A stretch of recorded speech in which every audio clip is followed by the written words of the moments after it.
Assalamualaikum warahmatullahi wabarakatuh. Alhamdulillah. Nahmaduhu kama yanbaghi li jalalihi wa 'azamati sultanihi. Nahmaduhu hamdal hamidin wa nashkuruhu shukra syakirin. Wa nusallimu ala 'abdihi wa rasulihi wa habibihi Muhammad kama shalla huwa malaikati 'alaihi. عدد خلقه ورضا نفسه وزينة عرشه ومداد كلماته ملء السماوات وملء الأرض وملء ما شئت من شيء بعد. Tentu yang paling layak diucapkan oleh setiap muslim di awal aktivitasnya adalah memuji Allah Subhanahu wa taala. Dan juga yang kedua adalah membacakan salawat dan taslim kepada Nabi sallallahu alaihi wasallam. Di awal pembukaan kita saya ingin mengatakan kepada Bapak Ibu sekalian, ikhwah akhwat rahimakumullah, selamat datang di kisah orang-orang saleh, orang-orang yang layak dan sangat pantas untuk dijadikan sebagai idola, suri tauladan, disimak kehidupan mereka.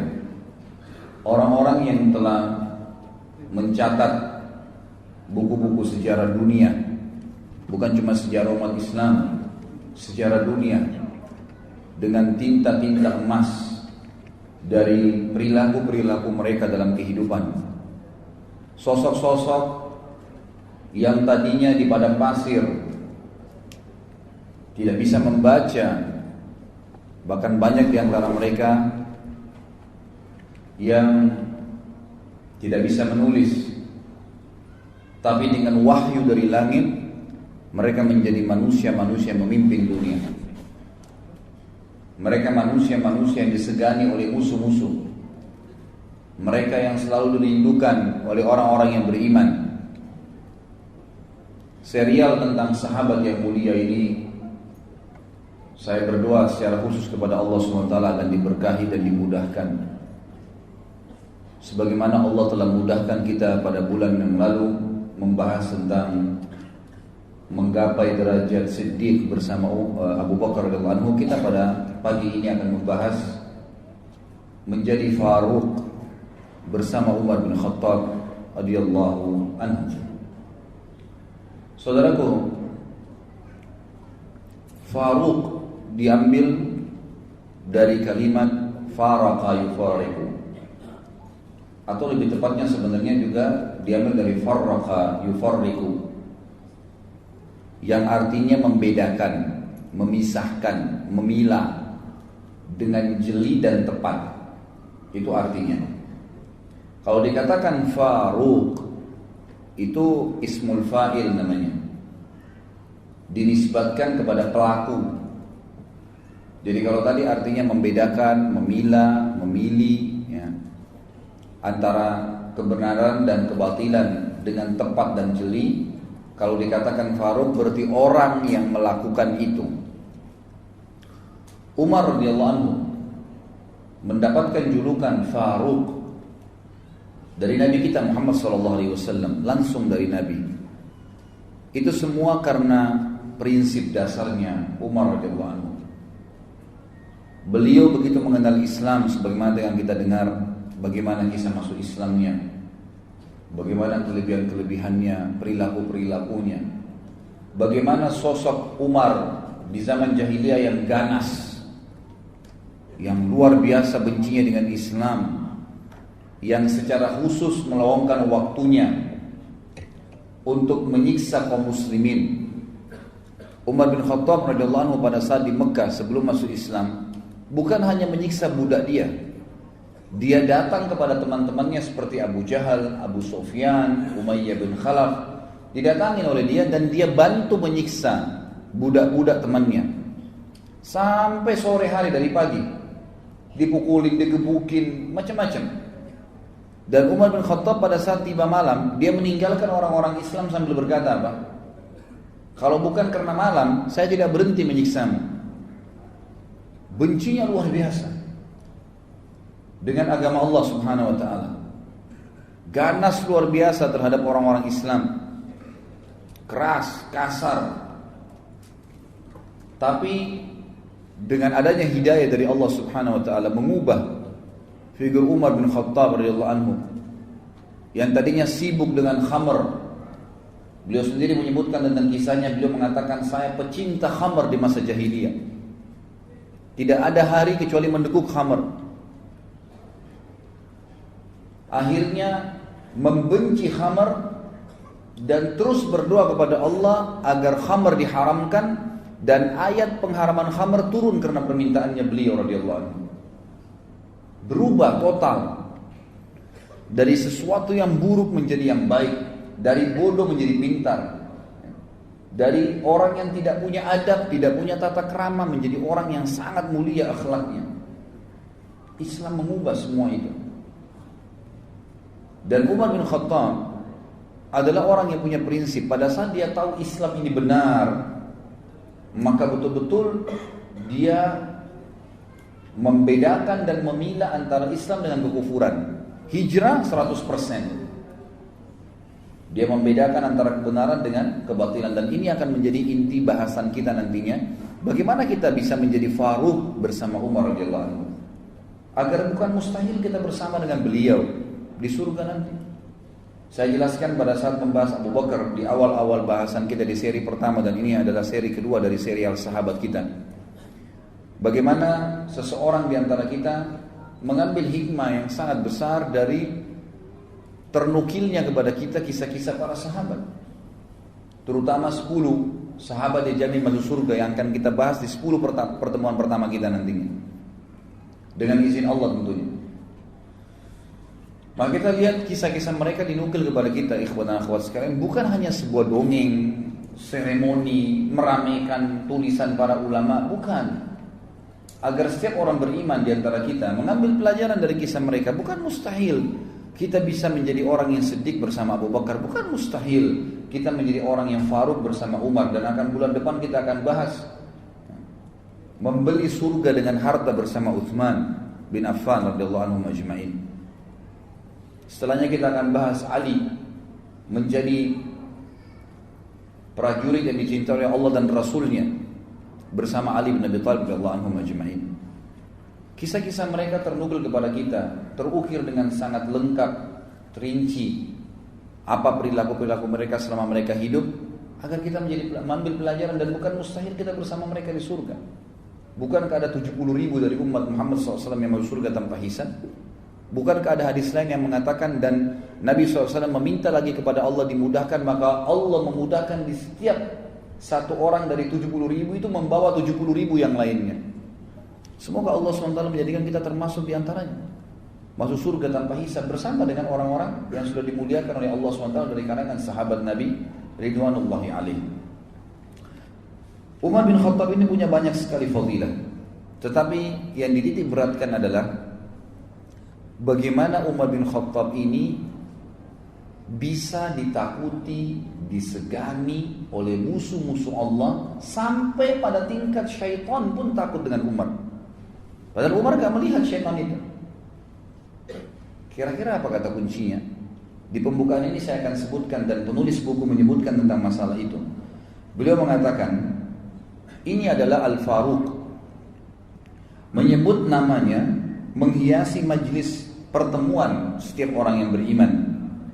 Padanya terbaca kebenaran ungkapan. Semua orang yang membahas Umar dan menyimpulkan, ternyata sampai dia sukses sebagaimana kita pelajari nanti, dari anak atau dari seorang anak muda yang pemabuk, yang jahat, yang ganas sama orang Islam atau orang mukmin di Mekah, menjadi seorang yang beriman, yang sangat baik, sebagaimana kita lihat nanti, yang sangat luar biasa perjuangannya membela agama Allah, dan sangat tegas dengan orang-orang kafir, sampai menjadi raja kaum muslimin dan meninggal mati syahid di Madinah. Ternyata kata kuncinya, kata beliau adalah, barang siapa yang takut kepada Allah, niscaya Allah akan membuat segala sesuatu takut padanya. Jadi rahasianya Umar bin Khattab ditakutin. Nanti kita lihat sama musuh-musuhnya dari kalangan manusia dan jin pun. Jin kalau melihat Umar bin Khattab, nanti kita jelaskan hadisnya, lewat di sebuah lembah, Umar gak lihat, dia sengaja cari lembah lain karena takut dengan Umar radhiyallahu anhu. Kata kuncinya karena Umar bin Khattab sangat takut dengan Allah Subhanahu wa taala. Disebutkan cirinya adalah beliau kalau mendengar atau membaca Al-Quran terlintas ayat tentang azab, maka beliau pingsan. Setiap kali dengar ayat pasti pingsan. Bahkan pernah sekali beliau baca Quran itu pingsan, ya, dan sadar beberapa saat kemudian dan merasa sakit tubuhnya karena takutnya dengan ayat tersebut selama sebulan. Dan para sahabat mengunjunginya karena dianggap sakitnya tadi.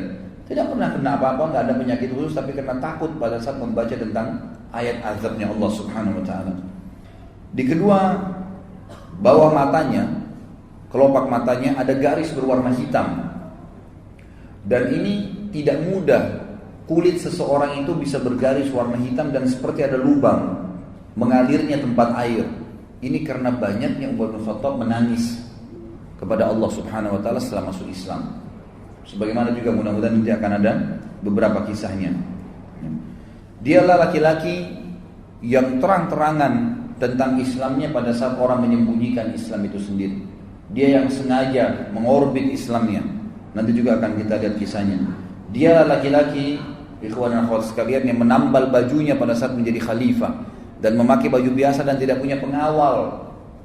Tidak pernah takut kecuali kepada Allah Subhanahu Wa Taala. Dialah laki-laki yang syaitan lari darinya. Dialah laki-laki yang tidak pernah tidur malam hari kecuali sudah memastikan tidak ada lagi kaum muslimin yang susah pada saat itu. Dialah laki-laki yang merupakan mujahid terbesar, ya, yang dicatat dalam sejarah. Karena di zaman Umar bin Khattab disepakati oleh para sejarawan muslim adalah masa ekspansi Islam terbesar. Runtuhnya, ya, kerajaan Persia secara keseluruhan, Rusia, Afghanistan, Iran, Irak, semua wilayah Persia dulu itu runtuh di zaman Umar radhiyallahu anhu. Begitu pula wilayah, sebagian besar wilayah Romawiya, negeri Syam, ya, kemudian Mesir, wilayah Afrika, takluk ya dari dua sisi, timur dan baratnya dunia ini takluk di zaman Umar bin Khattab dan masuk Islam pada saat itu. Berapa banyak pahala yang beliau panen radhiyallahu anhu, dan nanti akan kita jelaskan masalah itu. Dialah dikatakan orang yang tidak mau makan sampai kelaparan pada saat masyarakatnya ditimpa paceklik, dikenal dengan Amramada. Nanti akan kita jelaskan juga masalah itu. Dialah orang yang selalu mengucapkan kebenaran walaupun pahit dan tidak pernah takut kecuali kepada Allah Subhanahu Wa Taala. Kata penulis, dialah Faruq umat ini yang telah mengguncangkan singgasana orang-orang zalim, meruntuhkan benteng-benteng raja-raja Kisra dan Kaisar Romawi. Orang-orang sombong lagi congkak tunduk kepada, ya, keadilannya. Bendera kezaliman tertunduk di depan panji keadilannya. Dialah orang yang sangat zuhud, seorang ulama, ahli ibadah, pencemburu terhadap orang-orang yang melanggar hukum Allah, dan juga orang yang sangat takut kepada Allah Subhanahu Wa Taala. Orang yang punya tekad yang bajak, pembunuh fitnah-fitnah, dan juga orang yang paling gencar menghidupkan sunnah Nabi Sallallahu Alaihi Wasallam. Ini kurang lebih kronologis yang disebutkan oleh penulis buku. Sekarang kita masuk, siapa Umar bin Khattab radhiyallahu anhu. Umar bin Khattab ini sebenarnya adalah salah satu dari suku Adi. Adi ini suku dari Quraisy dan bertemu dengan Nabi Sallallahu Alaihi Wasallam di kakek kelima atau keenamnya.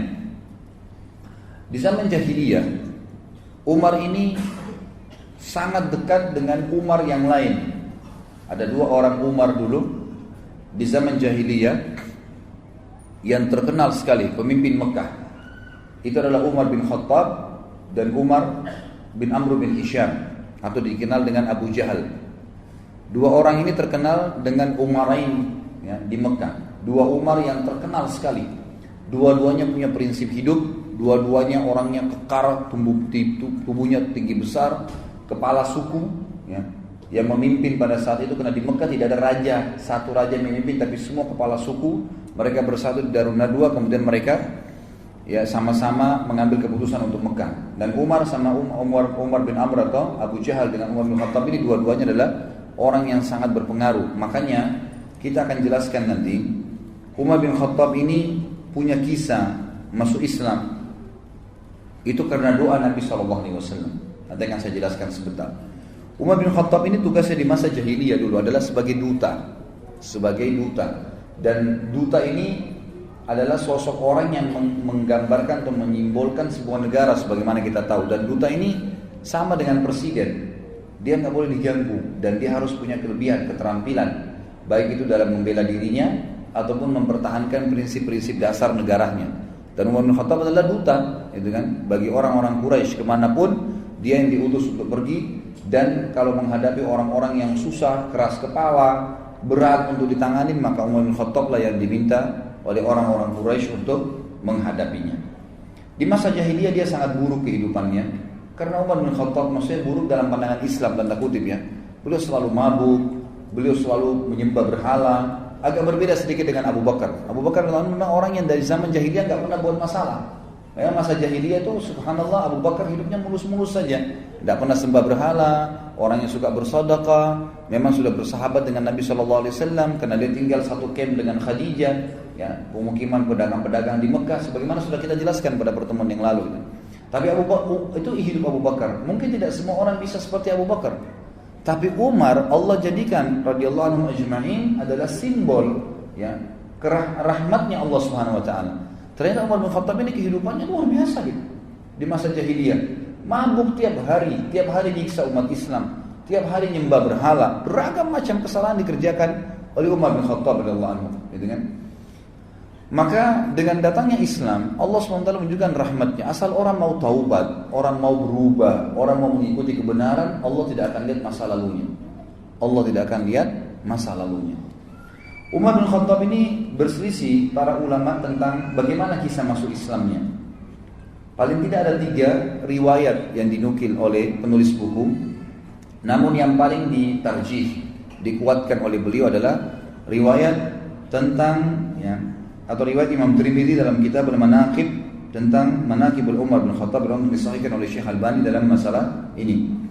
Bahwasanya riwayat tentang keislaman Umar yang paling kuat kena ya dengan riwayat Tirmidzi, yaitu doa Nabi SAW.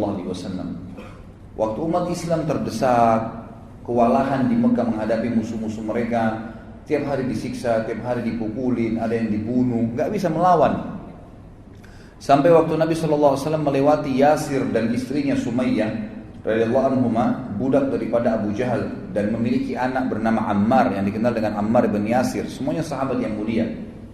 Sumayyah lagi hamil, lalu dikatakan oleh Abu Jahal, ya, kembalilah kepada Tuhanmu yang dulu wahai Sumayyah. Maka Sumayyah mengatakan, saya lebih memilih mati daripada harus kembali menyembah berhala yang kalian buat dengan tangan kalian sendiri. Lalu Abu Jahal marah menusuk perutnya Sumayyah. Meninggal mati syahid, dan wanita pertama syahid dalam Islam adalah Sumayyah radhiyallahu anha. Kemudian menyusul suaminya Yasir, dibunuh juga oleh Abu Jahal. Lalu Ammar ya, pada saat itu didesak, umurnya masih 8 tahun, 9 tahun, oleh Abu Jahal dikatakan, wahai Ammar, kalau kau tidak mengaku juga kembali kepada Tuhanmu yang dulu, maka aku akan menyiksamu lebih berat daripada ibu dan ayahmu. Sampai Ammar karena ketakutan dan merasa sakit berkata, baiklah, wahai Abu Jahal, wahai Abu Hakam, apa yang kau mau? Orang-orang jahiliyah memanggil Abu Jahal dengan Abu Hakam, artinya orang yang bijaksana.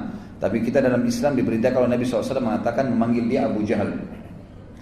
Maka dia mengatakan, baik, apa yang kau mau? Kata Abu Jahal, ya, lewat seekor unta, dia mengatakan, katakanlah kamu kufur kepada Muhammad dan Tuhannya Muhammad. Dia mengatakan, saya kufur. Abu Jahal belum puas nih. Lewat seekor unta, kata Abu Jahal, saya belum puas sampai kau bilang unta ini Tuhan saya. Maka Ammar pun mengatakan, unta ini Tuhan saya. Lalu Abu Jahal membiarkan dia. Pada saat mereka lagi proses disiksa, Nabi kita Muhammad SAW lewat di situ. Melihat kejadian tersebut, tidak ada kekuatan bagi umat Islam. Bagaimana cara membelahnya nih?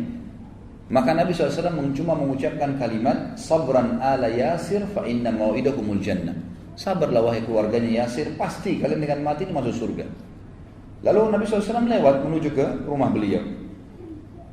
Ammar pun mengikuti Nabi SAW lalu berkata, ya Rasulullah, saya telah kufur, ibu saya dan ayah saya dibunuh oleh Abu Jahal, dan saya pun dipaksa, akhirnya saya mengucapkan secara terpaksa saya kufur kepada risalah anda, dan saya juga mengatakan unta Tuhan saya. Maka kata Nabi SAW, wahai Ammar, kalau besok kau diperlakukan lagi yang sama dengan Abu Jahal, ucapkan apa yang dia mau, karena sungguhnya kau tidak kufur, hatimu tidak seperti itu. Maka turunlah firman Allah Subhanahu wa taala yang menjelaskan tentang perilaku Ammar ini. Illa man ukriha wa qalbu mutmainnun bil iman.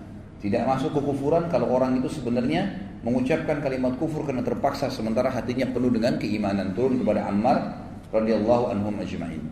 Pada saat itulah Nabi SAW berdoa, mengatakan dalam doanya, Allahumma izzal islama bi ahabba hadaini rajulaini ilai. Bi Abi Jahal bin Hisham, dalam riwayat dikatakan bi Umar ya, bin Amr bin Hisham, dan yang kedua au bi Umar bin Khattab. Hadis ini sebagaimana saya jelaskan dari riwayat Tirmidzi dan disahihkan oleh Syekh Albani. Artinya, ya Allah, kata Nabi SAW dalam doanya, muliakanlah Islam ini dengan salah satu dari dua orang yang paling engkau cintai. Itu Abu Jahal ibn Hisham, Umar bin Amr bin Hisham, atau Umar bin Khattab. Kata perawi hadis, dari keduanya ternyata yang lebih Allah cintai adalah Umar bin Khattab, sehingga Allah memberikan hidayah. Ini pendapat yang dikuatkan oleh penulis, mengatakan ini pendapat yang paling kuat tentang masuk Islamnya Umar bin Khattab. Yang kedua adalah kisah yang lain tentang masuk Islamnya Umar bin Khattab, dan ini dinukil oleh Imam Bukhari dalam kitab Sahihnya. Kisahnya kurang lebih bahwasanya Umar bin Khattab ini pernah marah dengan Nabi SAW. Jadi setelah melihat kejadian di Mekah, simpang siur, setiap hari orang bicara tentang Muhammad, terus pengikutnya Muhammad disiksa, orang Quraisy bertengkar, berkelahi, suku sama suku saling bermusuhi, sepupu sama sepupu saling bertengkar, gitu kan? Suami istri terpisah dengan suaminya. Umar bin Khattab bilang, Muhammad sudah gila nih. Saya harus bunuh Muhammad. Itu perkataan Umar bin Khattab di awal. Saya harus bunuh Muhammad. Maka dia pun keluar dengan baju perangnya, membawa pedangnya, gitu kan? Keluar khusus untuk membunuh Nabi sallallahu alaihi wasallam, gitu kan? Lalu dia pun mendatangi Abu Jahal dan berkata kepada Abu Jahal. Pada saat itu Abu Jahal mengatakan, saya akan memberikan 100 ekor unta yang membunuh Muhammad. Maka Umar berkata, betulkah yang kau bilang hai Abu Jahal? Dia bilang iya. Baik, Umar bin Khattab keluar membawa pedangnya, sekaligus menyatukan antara hadiah yang dikejar 100 ekor unta itu dengan bencinya dengan Nabi SAW pada saat itu. Dan ini sebagaimana saya sebutkan tadi, di sini ditulis diriwayatkan oleh Imam Bukhari dalam kitab Manaqibul Ansar bab Islam Umar bin Khattab. Dikatakanlah maka Umar bin Khattab pun jalan kemudian menuju ingin mencari Nabi SAW. Waktu itu dia tidak tahu Nabi SAW itu di mana. Ketemulah dia dengan seseorang yang bernama Nu'aim bin Abdillah. Nu'aim bin Abdillah ini seorang sahabat, sudah masuk Islam dari keluarganya Umar. Lalu dia bertanya, wahai Umar, mau kemana kamu? Kata Umar, saya ingin membunuh Muhammad yang telah mengacaukan seluruh Quraisy ini. Kata Nu'aim waktu itu, dia khawatir Umar bin Khattab ini terkenal orangnya, kalau sudah ngambil prinsip mau membunuh, dia tidak akan pulang sampai dia membunuh atau dia yang dibunuh. Itu prinsip dasarnya. Selalu begitu di masa jahiliyah. Dan dia terkenal hampir sama kekuatan fisiknya sama Hamzah radhiyallahu anhum. Ajma'in. Hamzah ini terkenal dulu kalau berburu di Mekah, itu berburu singa, harimau, dibunuh, berburu ya. Lalu kemudian dia pikul harimau atau singa sendiri di pundaknya. Karena kuatnya Hamzah radhiyallahu anhu. Dan Umar bin Khattab juga sama. Terkenal dua orang ini kalau berburu-berunya bukan rusa, bukan kelinci, bukan kambing liar, unta, enggak, dia berburu singa, harimau, dibunuh sendiri kemudian dipikul di pundaknya masuk ke Mekah, dikulitin, dimakan sama dia. Jadi memang orang-orang yang sangat kuat secara fisik. Umar bin Khattab ini karena tegasnya, maka Nu'aim bin Abdillah ini takut radhiyallahu anhu, jangan sampai dia betul-betul datang membunuh Nabi SAW ini. Bagaimana caranya? Maka dia pun akhirnya terlintas, dia bilang, tidak ada di benak saya waktu itu kecuali saya ingin mengalihkan Umar agar tidak menuju ke rumah Nabi SAW. Waktu itu Nabi sedang berada di Darul Arqam, rumah salah seorang sahabat yang terkenal, dijadikan sebagai basis dakwah Nabi SAW. Maka Nu'aim bin Abdillah berkata radhiyallahu anhu, wahai Umar, apakah kau mengira nanti suku Abdul Muttalib dan suku Hashim, suku Nabi SAW akan membiarkan kamu kalau kau bunuh Muhammad? Dia bilang, saya nggak peduli, walaupun dua suku itu berperang dengan saya sendiri. Betul-betul prinsip dasar mau membunuh ini, gitu kan? Lalu kata Nu'aim bin Abdillah, tidak tegas di mana saya kecuali satu hal. Saya bilang, kenapa kamu sibuk mengurus Muhammad, Umar? Sementara adikmu sendiri, Fatimah bin Khattab, ini adik kandungnya Umar bin Khattab perempuan, dengan suaminya, adik iparmu, Sa'id bin Zaid. Sa'id bin Zaid radhiyallahu anhu adalah salah satu dari 10 yang masuk surga nantinya, gitu kan? Itu adik iparnya Umar bin Khattab. Jadi Umar sama adik iparnya dua-dua dapat jaminan surga. Dari 10 sahabatnya masuk surga, Sa'id bin Zaid ini. Mereka sudah masuk ikut agamanya Muhammad. Bagaimana bisa kau sibuk dengan Muhammad sementara keluargamu sendiri belum kamu urus? Maka Umar marah mengatakan, apakah benar Fatimah adikku sudah sabah, ya, artinya sudah keluar meninggalkan agama Tuhannya? Kata Nuaim, iya benar, silakan kau pastikan sendiri. Maka Umar bin Khattab waktu itu tidak tahu di mana Nabi SAW berada dan dia tahu rumah adiknya, dia menuju ke rumah adiknya. Jalan dari ke rumah adiknya.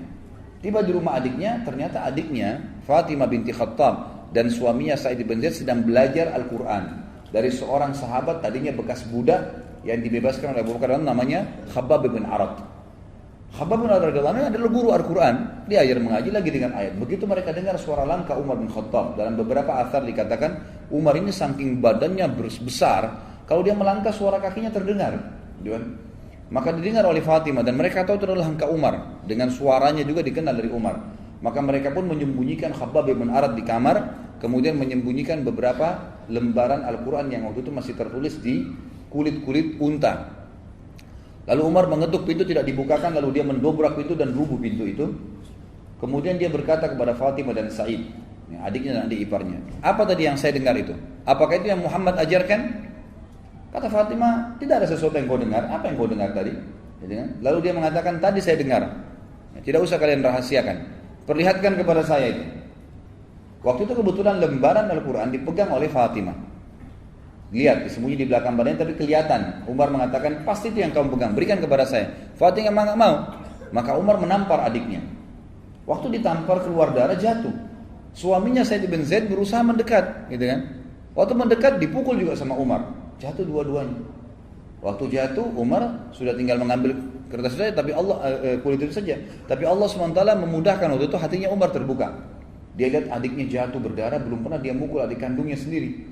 Maka dia pun mengatakan, kenapa kau terlalu ngotot mempertahankan ini? Kata adiknya, jangan kau pegang hai Umar, karena kau najis, nggak mungkin kamu bisa memegang ini. Kau masih dalam keadaan kafir. Kalau kau mau memegangnya maka mandilah dulu. Umar pun akhirnya masuk ke dalam rumah, minta pamit mandi. Setelah mandi dia keluar, dikasihlah lembaran tersebut. Kebetulan waktu itu beberapa ayat di dalam kertas, di dalam kulit itu dari surah Thaha. Surah Thaha. Lalu Umar pun duduk kemudian membaca. Mulailah membaca. Ya, Thaha ma anzalna ilaikal qur'ana litashqa illa tadhkiratan liman yakhsha. Terus dia baca. Thaha, ya, kami tidak turunkan Al-Quran ini kepadamu untuk kamu sedih hai Muhammad, kecuali hanya peringatan bagi orang-orang yang mau tunduk kepada Allah pencipta langit dan bumi ini. Terus dia baca ayat demi ayat. Gak lama kemudian Umar bin Khattab seperti orang yang lunak. Kita bisa lihat kalau orang lagi tubuhnya dalam keadaan sombong, yang dia kuatkan, dia tegarkan, dengan orang yang lagi lunak, gitu kan, beda.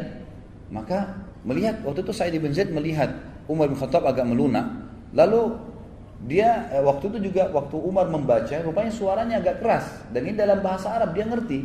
Umar itu bisa membaca, ya. Maka dia membaca pun, maka dari dalam kamar waktu Umar membaca ayat tersebut dan bacaannya benar, karena itu bacaan dalam bahasa Arab, dia tahu.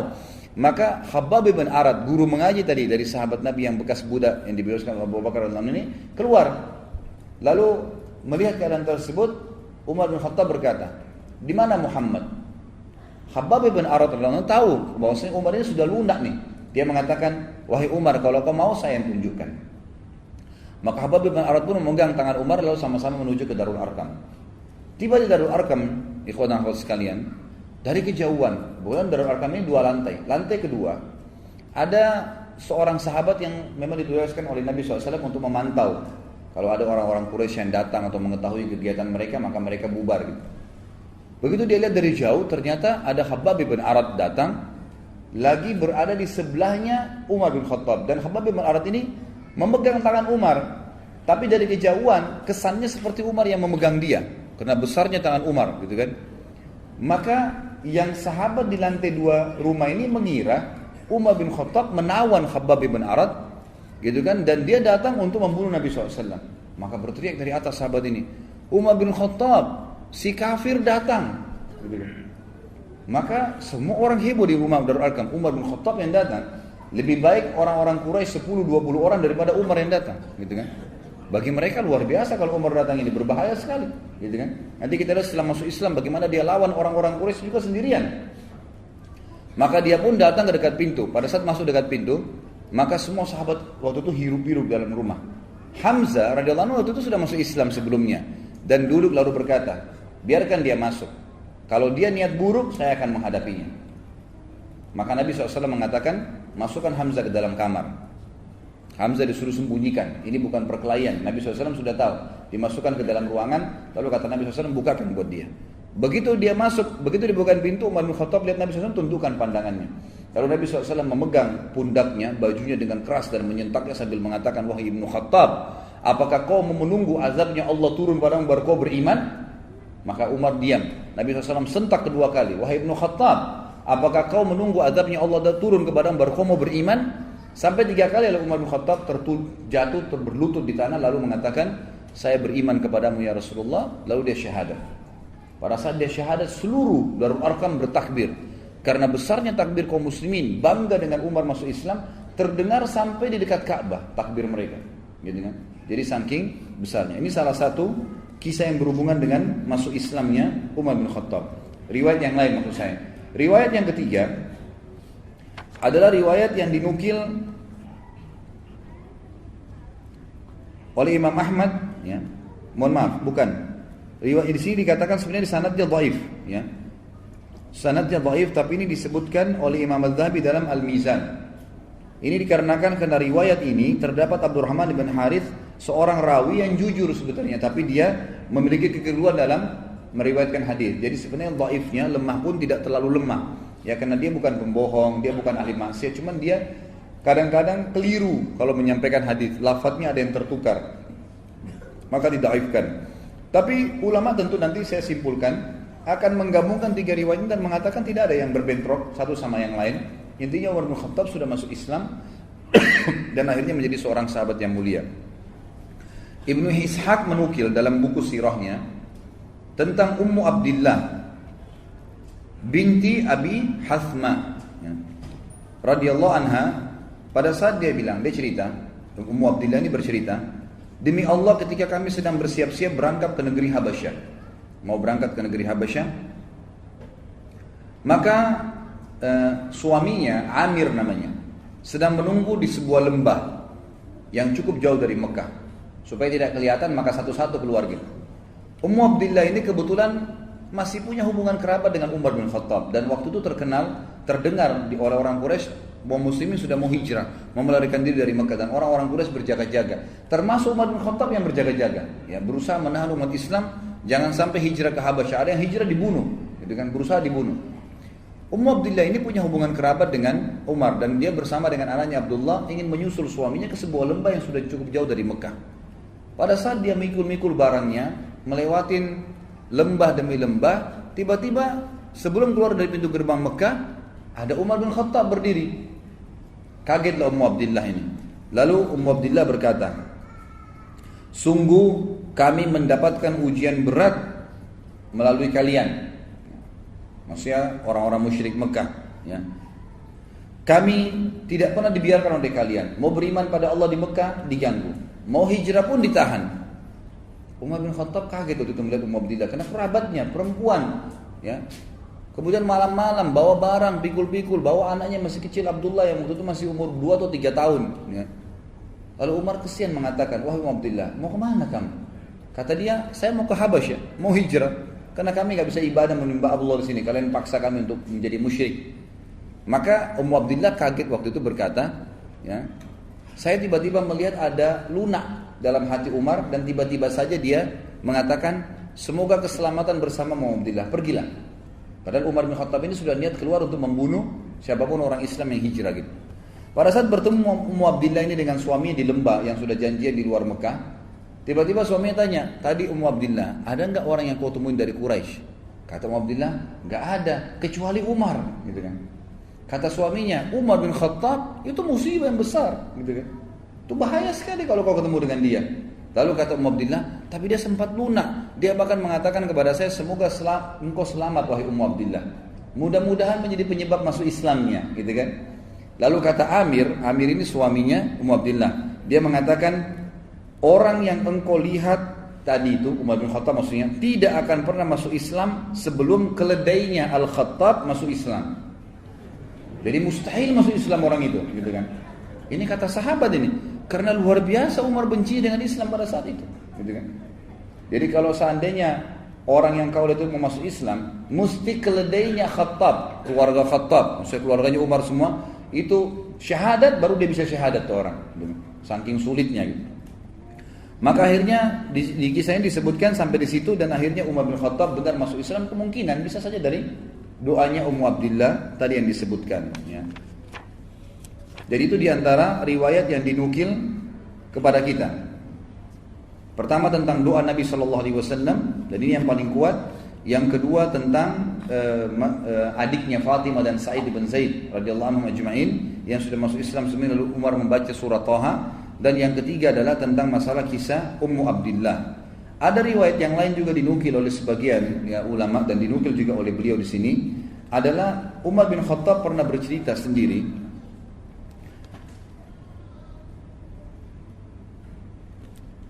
Dia mengatakan, aku dulu adalah orang yang sangat membenci Islam, pecandu khamar di zaman jahiliyah.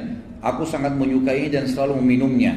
Kami mempunyai sebuah tempat di sana orang-orang Quraisy berkumpul untuk minum-minum dan mabuk-mabuk. Ya.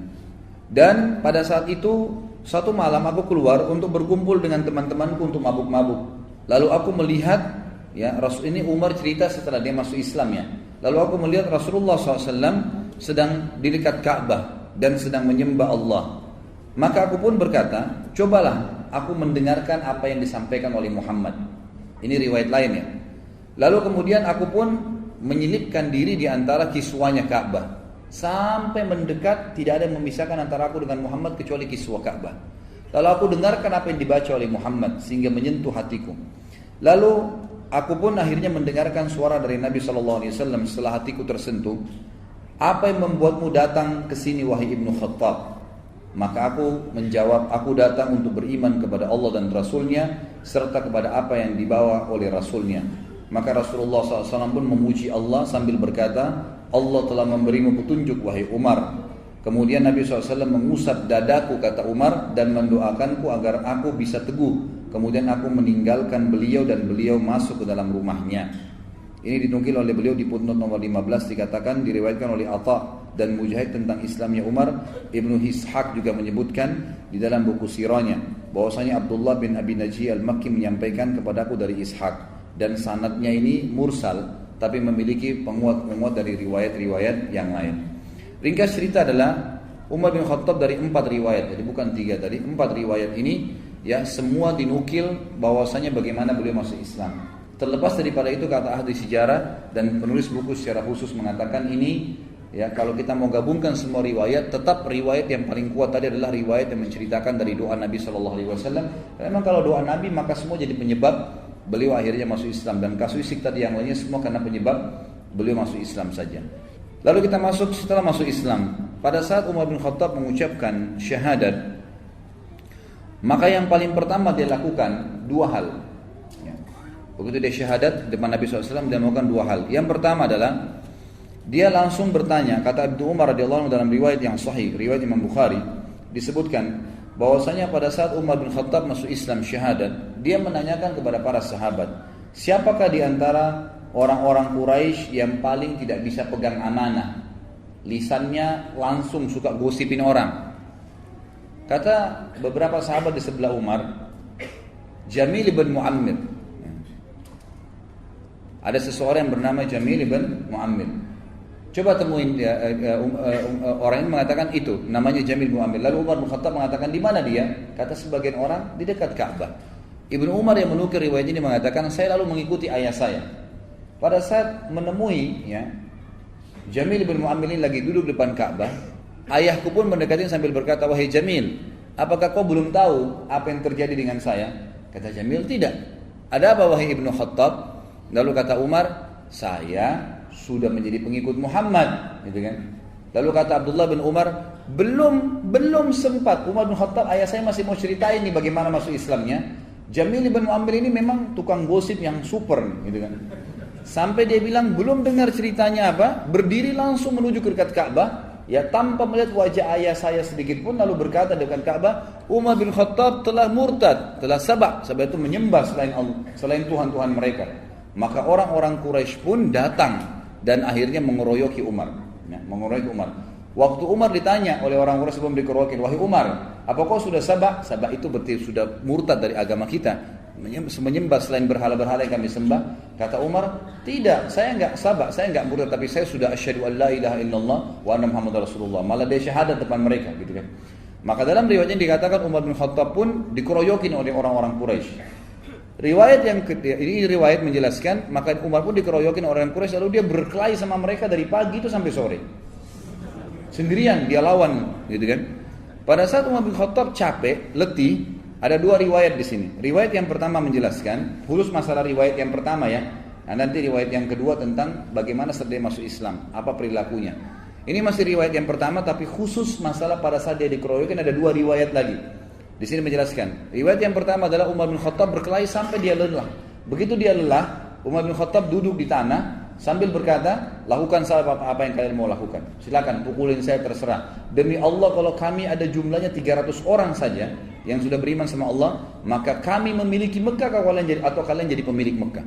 Artinya kami terus akan berkelahi dengan kalian sampai Mekah ini takluk, gitu kan? Kalau kami 300 orang.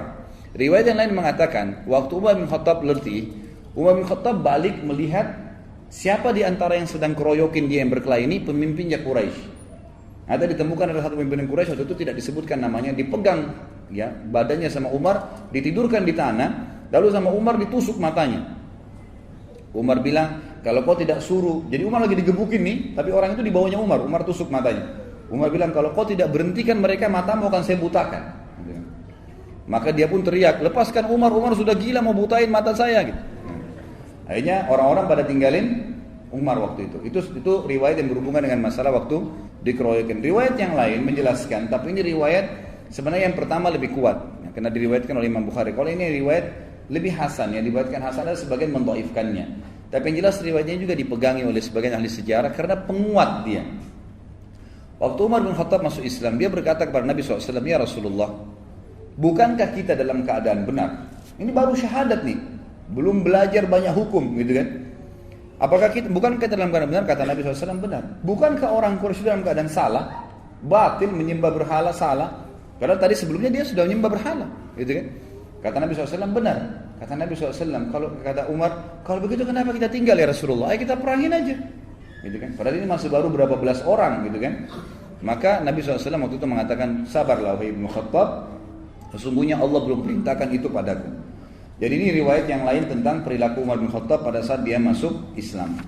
Penulis buku di sini langsung pindah ke kisah, bukan lagi di Mekah. Karena di Mekah tidak terlalu banyak kisahnya Umar bin Khattab radhiyallahu anhu, tapi kita masuk ke kisah lebih banyak nanti bagaimana dia setelah masuk Islam, bagaimana pada saat dia hijrah, dimulai dengan pada saat hijrah, bagaimana pada saat hidup di Madinah, peperangan-peperangan yang dia hadiri bersama Nabi SAW, janji-janji Nabi SAW kepada diri beliau pribadi, kemudian juga apa perilaku beliau pada saat beliau jadi khalifah. Itu akan banyak fokus di situ. Pada saat Umar bin Khattab akan hijrah, di sini ditulis oleh beliau, hijrah yang merendahkan martabat orang-orang musyrik.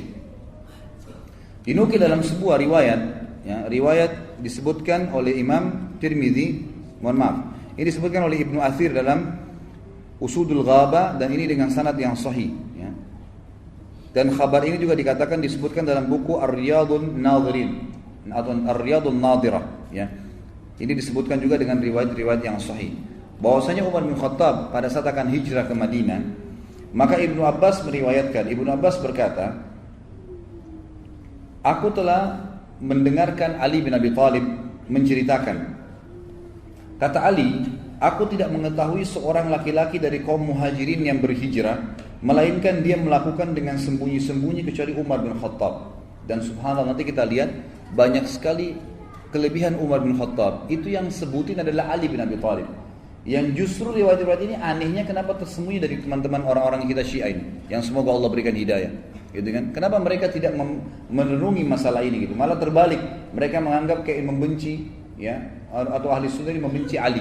Padahal kita menghormati Ali radhiyallahu anhu, dan Ali ini adalah mertua Nabi, mertua Umar bin Khattab di akhir hidupnya Umar bin Khattab. Sebagaimana kita tahu, Umar bin Khattab nanti di akhir hidupnya menikah dengan Ummu Kalthum, adiknya Hasan dan Husain, dan Umar bin Khattab meninggal di paha, ya, Ummu Kalthum itu sendiri.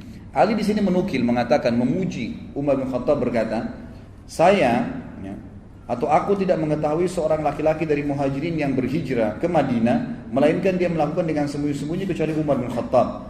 Ketika hendak berhijrah, dia mengambil pedangnya, menyiapkan busurnya, menenteng beberapa anak panah di tangannya, dan memegang tombak pendeknya. Jadi orang siap perang, gitu kan? Pedangnya ada, busurnya, anak panahnya, dan tombak kecil di tangan kirinya. Lalu dia menuju ke Ka'bah. Sementara para petinggi Quraisy sedang berada di halamannya. Dia tawaf di Ka'bah 7 putaran dengan tenang, lalu mendatangi makam Ibrahim dan sholat 2 rakaat. Kemudian dia berdiri di hadapan mereka satu persatu dengan berkata, jadi setelah tawaf menghadap ke orang-orang Quraisy, ini yang banyak puluhan jumlahnya, dia menghadap lalu dia berkata, wajah-wajah buruk Allah tidak menghinakan kecuali hidung-hidung ini. Ini bahasa Arab biasanya mengatakan, sungguh kalian orang yang paling buruk di muka bumi. Dia bahasanya begitu. Siapa yang ingin ibunya meratap karena anaknya mati, atau anaknya menjadi yatim karena kehilangan ayah, dan menjadikan istrinya sebagai janda, hendaklah dia menemui aku di balik lembah ini karena aku mau hijrah sekarang. Jadi dia tantang. Jadi bahasanya bukan bilang saya mau hijrah, siapa yang mau lawan saya silakan, enggak. Dia berikan kalimat-kalimat yang menantang sekalian. Jadi pasti mati deh. Kamu mati atau saya mati. Itu bahasanya gitu kan. Siapa yang mau anaknya jadi yatim, orang tuanya kehilangan anak, istrinya jadi janda, temuin saya di belakang lembah ini. Saya mau hijrah ke Madinah. Kata Ali radhiyallahu anhu, tidak seorang pun yang mengikutinya kecuali orang-orang yang lemah yang telah diberi pelajaran dan bimbingan olehnya. Lalu dia berangkat kepada apa yang dia inginkan. Ini sebagaimana tadi disebutkan, sudah saya sebutkan riwayatnya. Jadi Umar bin Khattab ini satu-satunya orang yang hijrah dengan kemuliaan. Orang Quraisy nggak ada yang berani sama sekali yang menahan Umar bin Khattab pada saat itu, sementara yang lainnya semuanya sembunyi-sembunyi. Baik, mari kita dengar ikhwan dan akhwat sekalian beberapa manaqib. Manaqib ini kayak fadilahnya lah, ya, kelebihannya Umar bin Khattab yang disampaikan oleh Nabi sallallahu alaihi wasallam. Yang pertama adalah hadis yang sahih riwayat Imam Tirmidzi. Itu disebutkan di footnote nomor 19, di mana Nabi SAW pernah bersabda kepada para sahabat, ni'mar rajulu Abu Bakar wa ni'mar rajulu Umar. Sebaik-baik laki-laki untuk menjadi pendamping hidup, menjadi pemimpin, menjadi teman, menjadi ayah, menjadi anak adalah Abu Bakar, dan sebaik-baik orang juga laki-laki adalah Umar.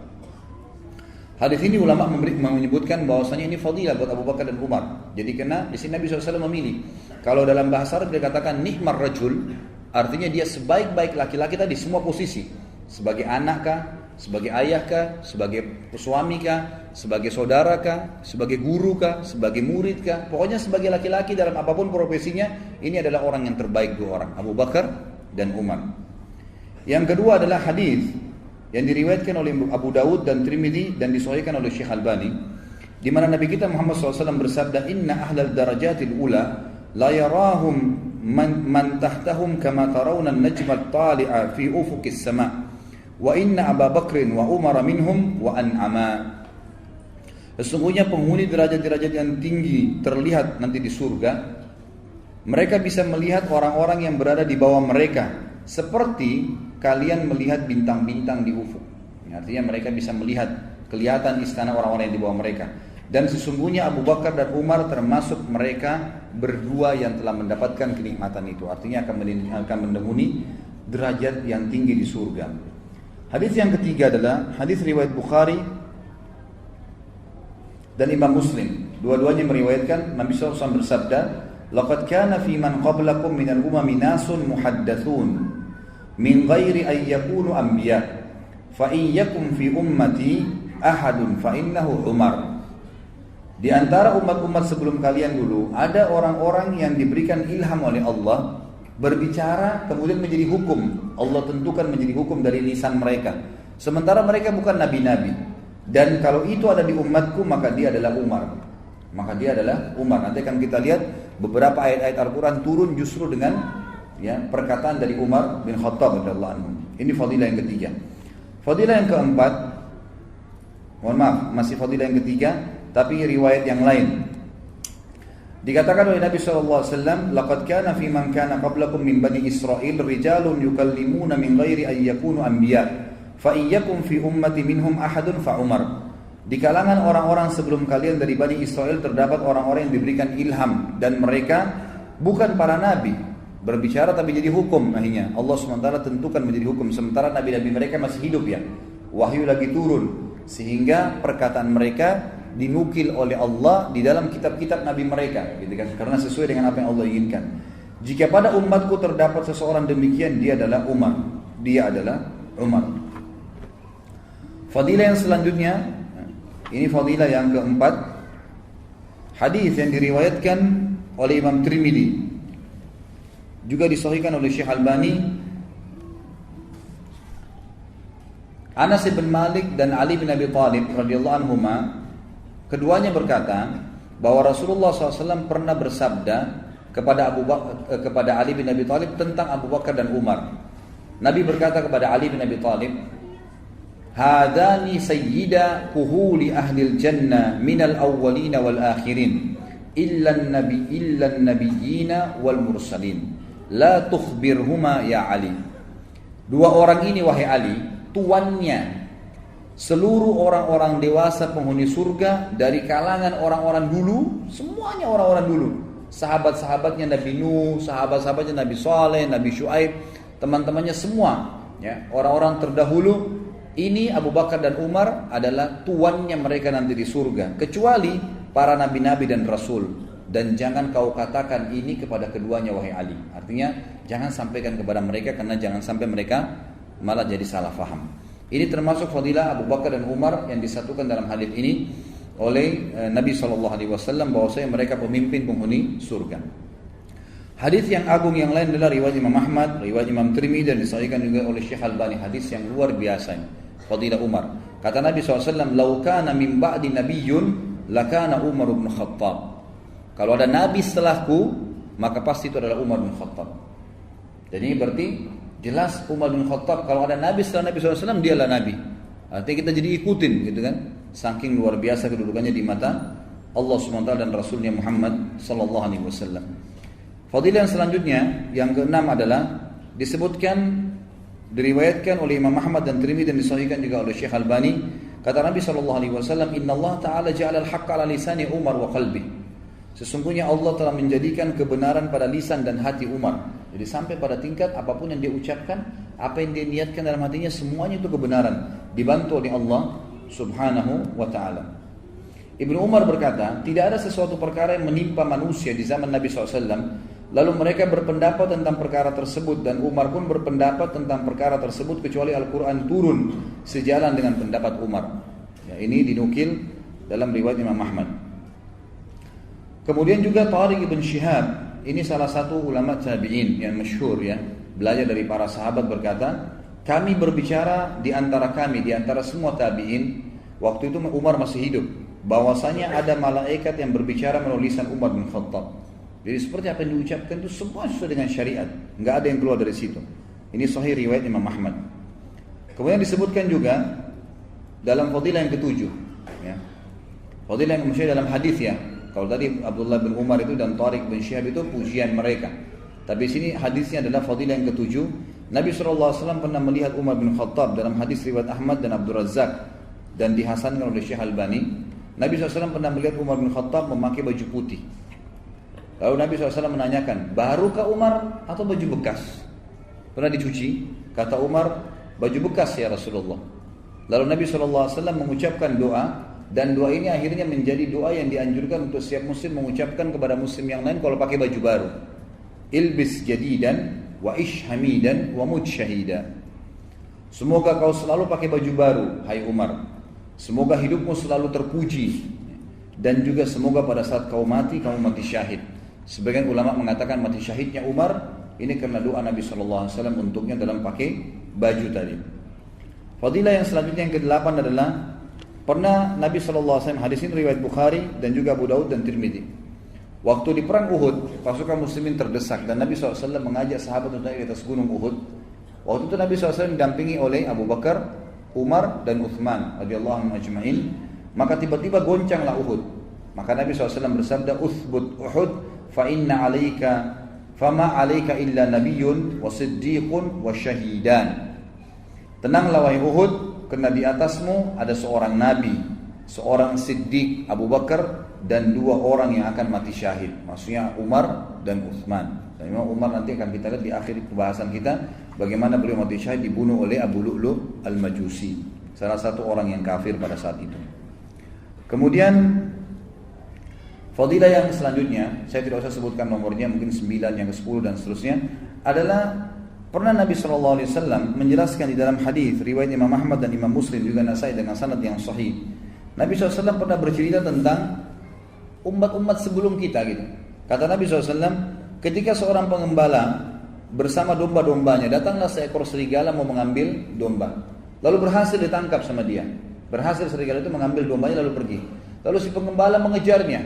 Kemudian serigala itu berbicara mengatakan, kalau saya sudah memangsa seperti ini, kau tidak akan bisa mengambilnya.